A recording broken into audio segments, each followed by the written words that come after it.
দেশ সেবায় সীমান্ত পাহারায় সদা তৎপর। সবার পক্ষে উৎসবে বাড়ি ফেরা হয়ে ওঠে না। তাঁদের নিয়ে সাগরপাড়ায় ভাইফোঁটার বিশেষ আয়োজন স্বেচ্ছাসেবী সংস্থার। এলাকার পিছিয়ে পড়া মহিলাদের নিয়ে বিএসএফ দাদাদের ভাইফোঁটার আয়োজন করা হলো বিএসএফ ক্যাম্পে। বৃহস্পতিবার এলাকার বোনেরা বিএসএফ দাদাদের মঙ্গল কামনায় ফোঁটা দিলেন। আজকে বিএসএফ ক্যাম্পে আজকে ভাতৃদ্বিতীয়া।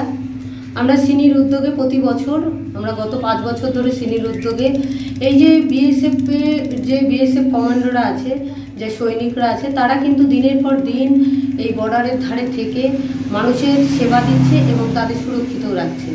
তাই আজকে তারা এই উৎসবে কিন্তু বাড়ি পৌঁছাতে পারে না, যার জন্য সিনির উদ্যোগে আমরা আজকে বিএসএফদের ফোঁটা দিতে এসেছি।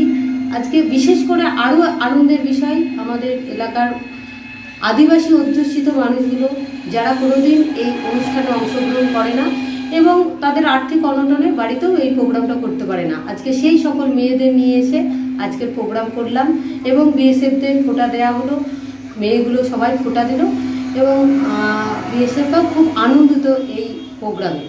বাড়িতে গিয়ে উৎসবে সামিল হতে না পারলেও সীমান্তেই ভাইফোঁটার উৎসবে সামিল হতে পারায় খুশি বিএসএফ জওয়ানেরাও।